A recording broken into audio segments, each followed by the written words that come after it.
Hello guys, and welcome to this Volks Wizard video.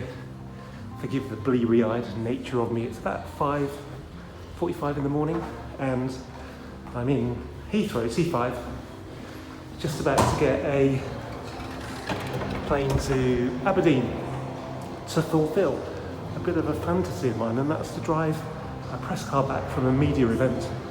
I've been reading car mags for about 30 years, and one of my favourite stories is when a journalist goes to some far-flung place and drives the car back to the UK.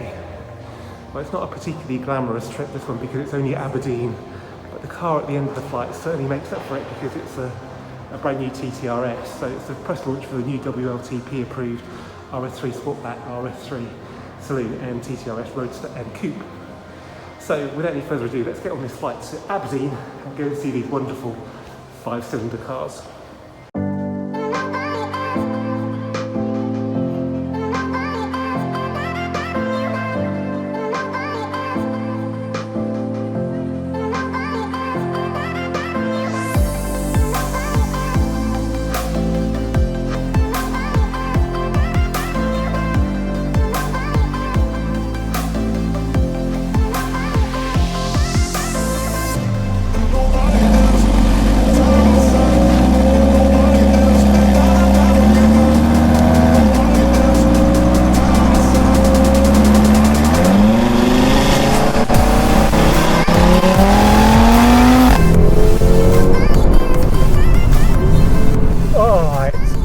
To be back behind the wheel of an RS3 saloon.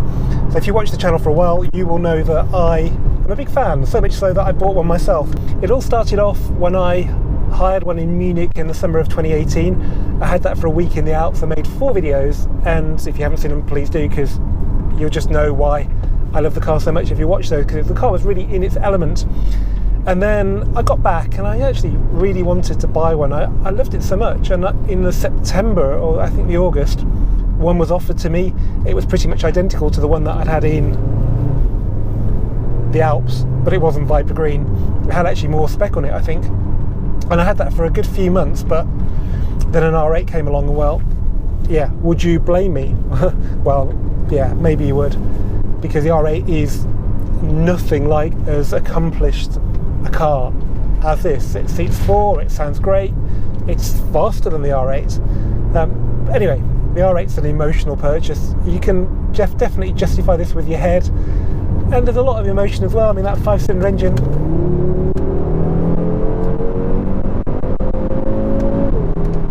just nothing like it. Anyway, so with such an affection for the RS3, particularly saloon, it's great to be in one today.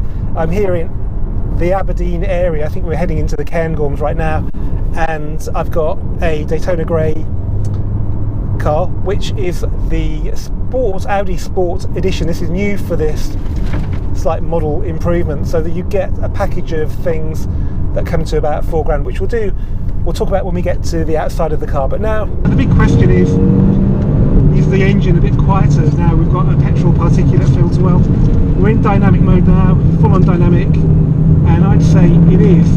Normally I use individual mode, but this car's got passive dampers, which are really weird because they feel a bit lumpy when you're going slowly, but actually when you pick the pace up they feel really nice.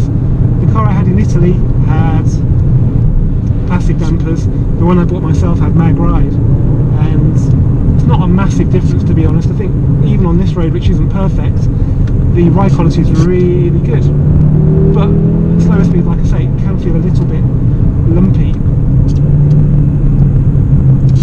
Now the noise, well,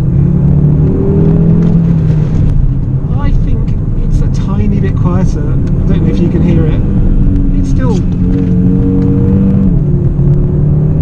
quite loud when you're on it, but there's a little bit missing from its timbre. It had a boominess to it that was not really when you were flat out. That seems to have gone, which is a real shame. I was always a bit surprised such a productionised car would be so loud, and I quite liked it because you could always switch it off. This car is, as I mentioned in the intro, this is an Audi Sport Edition, so it comes with a standard sports exhaust, no other sort of dynamic changes really, it's all primarily trim. But my word, this is an amazing place for a press launch.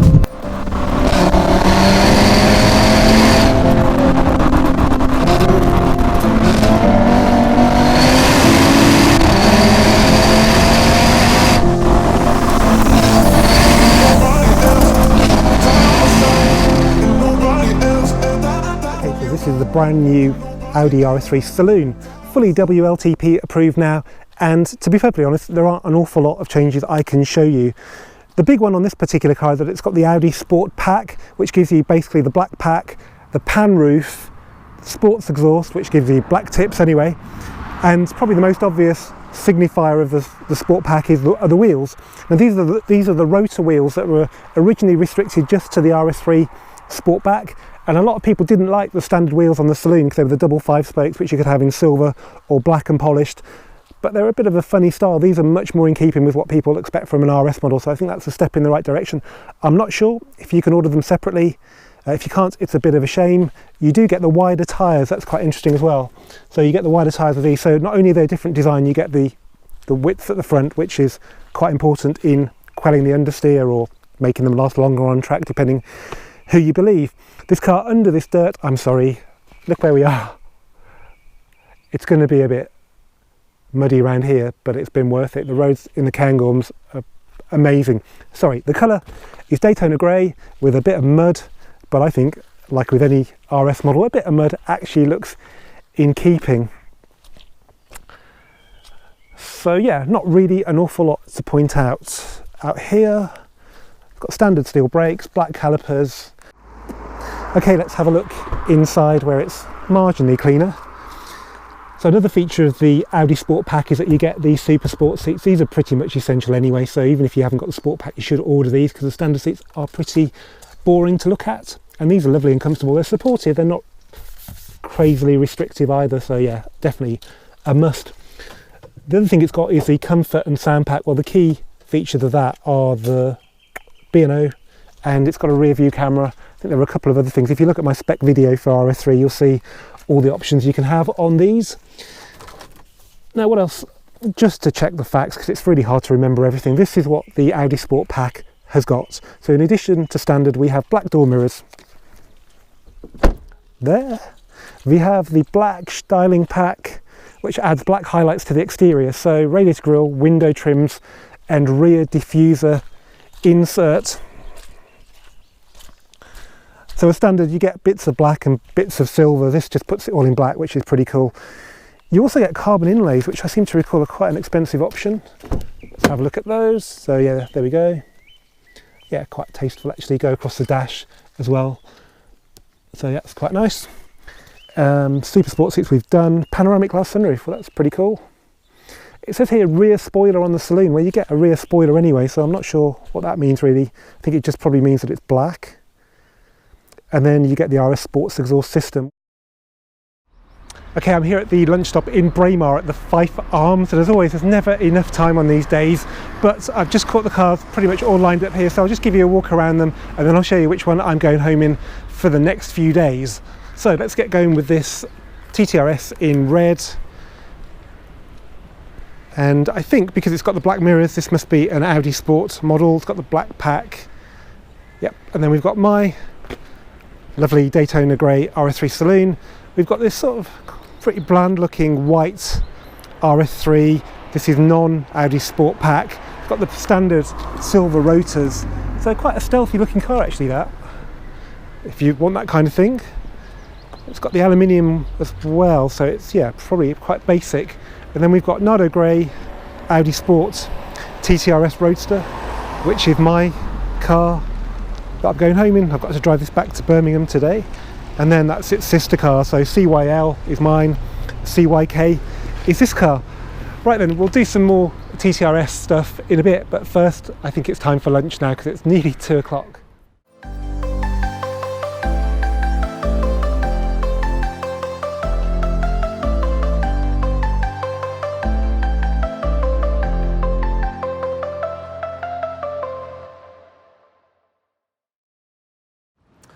Okay guys, well, the little sweetness to this trip is that I go home in this car, no rushing back for a flight and so on, and get into the M25 in the rush hour. This is my car for the next few days. It's a TTRS and it's a Roadster, and I'll just go through the spec sheet. So it's total price of 68,490.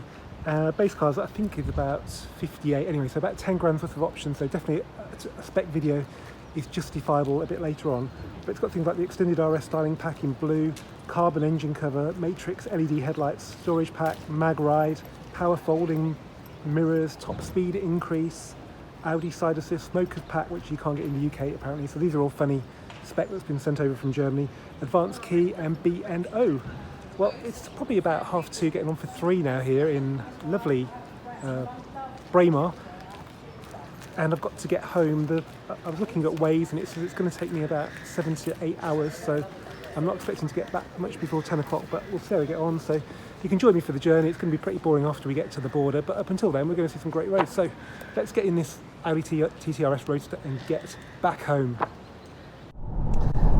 Okay, here we are behind the wheel of the TT RS Roadster, and this is the first drive I've ever had in a Mark III TTRS. I think I was a passenger in one where I bought the guy's old one off him, but yeah, first time I've driven one, which is a bit weird really, but they're quite an expensive car and they didn't sell that many because they came on and off sale a couple of times, and yeah, there aren't that many on the market. First impressions, it's really interesting driving it back to back with the RS3 Saloon because they are basically the same car mechanically, but this is obviously a convertible. First impressions, there's a lot more road noise, which I guess you've got to expect with it being a convertible, and that does give you benefits in that driving this with the roof down on a nice day will be an incredible experience. What you do notice after the RS3 is it's a bit of a shame not having a screen here. I kind of miss that. It's a bit like the R8 in that you could use this knob to operate that, but it's just not as functional when you've got to do everything on here. So I already feel slightly hobbled on this long journey. I've got 7 hours to get home from here in Braemar. I don't feel like I'm going to be able to do that as easily as I would have done in the RS3 Saloon, which was a lovely cosseting car. The only thing this has got in its favour is that it's got one of its many options is magnetic ride, so I've got it in comfort mode now. It's all backed off right now, nice and quiet, and apart from the noise from the tyres or the wind noise, it is lovely and quiet. Whoa! Well, that's my first prod of the throttle, and yeah, it feels just as explosive as the RS3. There's always a dynamic penalty for having a Roadster, in that it weighs more or it's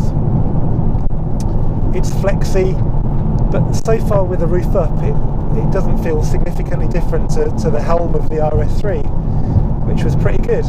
Steering slightly vague, but we're in comfort mode now, so it's maybe not such a great idea being in comfort mode on this pretty excellent road.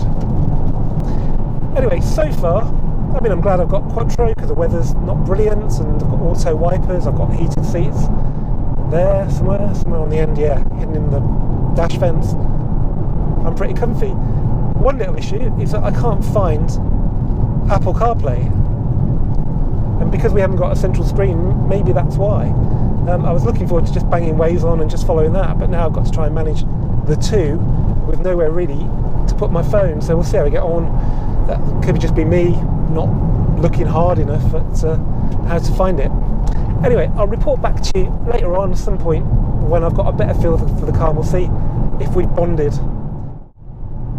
I just thought I'd give you a little shot of where I am right now. I'm just south of Braemar, I think probably in the heart of the Cairngorms, and it's absolutely stunning. There's just this huge valley over on my left hand side here. We're just going to go through it, and it's like something from the moon. Getting real serious Austrian vibes here. I mean, mountainous land I guess is all pretty similar, but yeah, I've driven all the way to Austria when I could have come here, and this is a lot quieter because the Alps are a bit of a thoroughfare, so people use them to actually go places, and while here it's by and large mainly tourism. But wow, it's absolutely beautiful, and the people are really nice as well. Okay, well, so much for driving home gently. Look at this road, it's incredible. So I've popped the car into dynamic mode using the drive select button on the steering wheel. That's the difference to the RS3, which has got drive select down there, which is kind of really hard to put your finger on when you're driving. Oh Christ, this is an amazing road. Got S-tronic with paddles. They're a little bit different to the ones on the RS3, still feel a bit plasticky. I think they're a little bit bigger, they've got little chrome bits on them. So we've got sports exhaust. There's a button here, but I'm pretty sure in dynamic mode it's on anyway, so let's just press that. What does that do? Standard, so we've backed that off. That's as loud as it goes.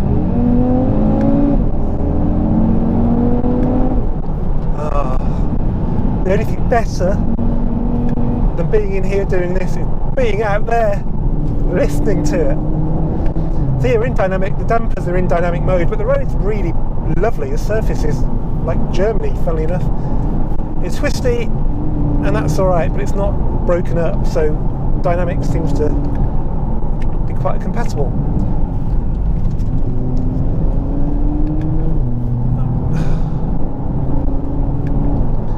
Wow, there's no traffic as well. There are some very unpredictable blind corners though, which you do have to have your wits about you to not come a cropper. But yeah, it does feel really agile.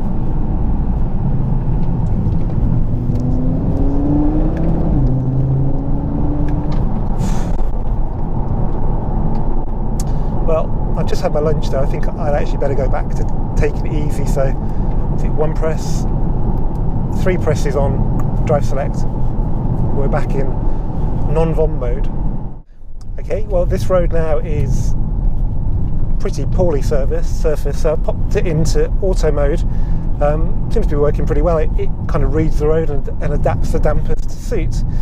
We should also be able to get the roof down. It's gone a bit warmer now, 13.5 degrees. I think under 30 miles an hour, 50 kilometers an hour. We can do this, so I'm not sure how long I can stand at this, but it's a good road to do it on. Put the wind deflector up. Not bad. No shades, no woolly hat, but we have 5 cylinders. Oh, WLTP what? The good thing about this car, it's got a button for the sports exhaust, so you can have the car in whatever mode you want. You don't have to have it in dynamic or even fiddle around with individual. You can run it in auto, which seems actually pretty well suited, and turn it on and off with this button. So that's off.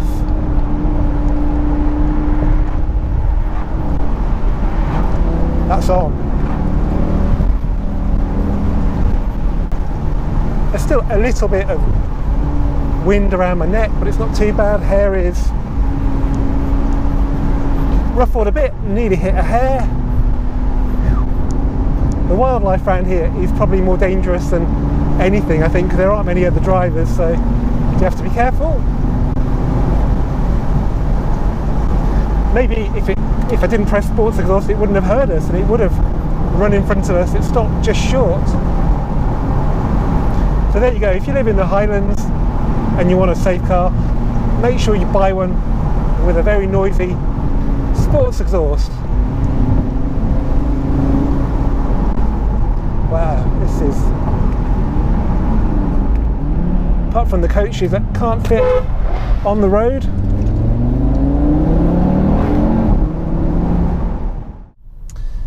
Okay guys, well we're a couple of hours in now. It's just coming up to 5 to 5.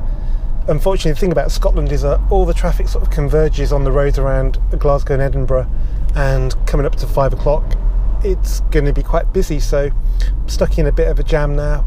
I've done, let's see how far I've done. Well, I think I've got 303 miles to go, and my ETA is still 20 to 10 on the nav, and a bit before that on Waze, just a few minutes, so they're concurring, which is quite unusual.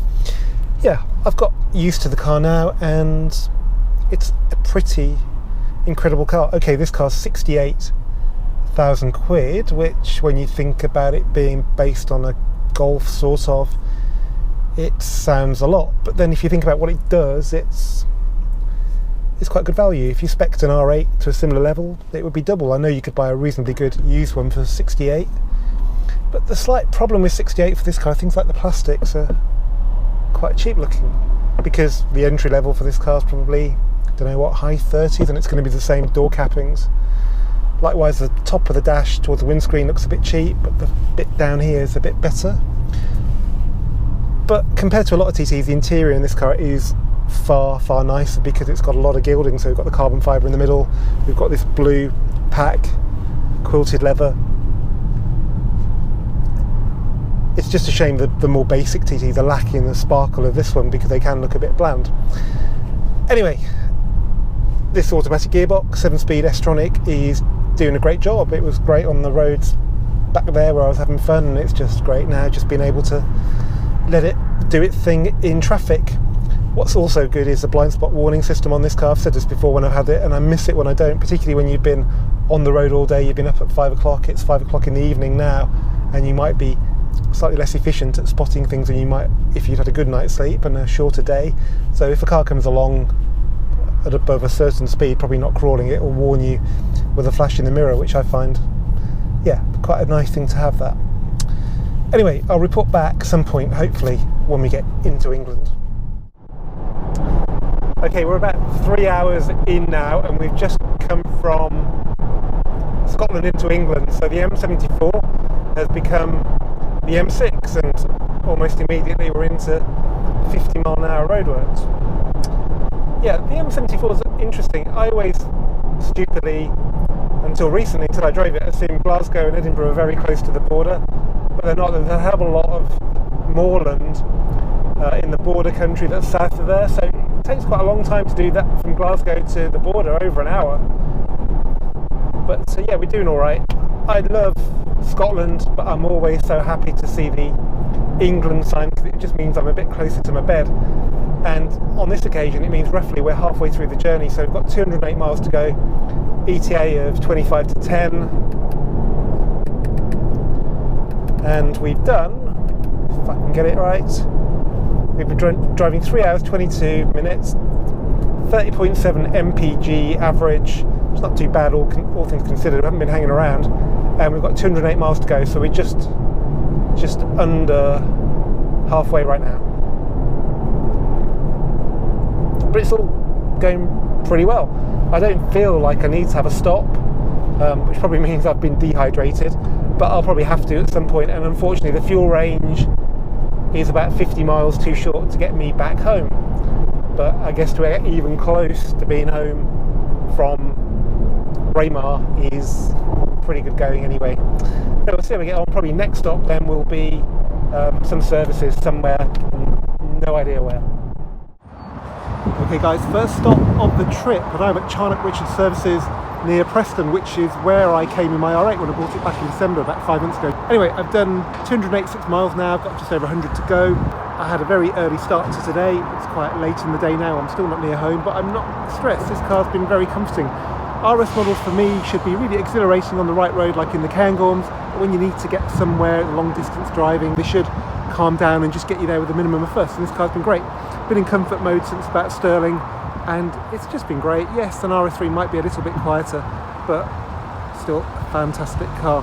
Right, probably the last update now. Next one, I will be back at work, and I'll catch up with you there.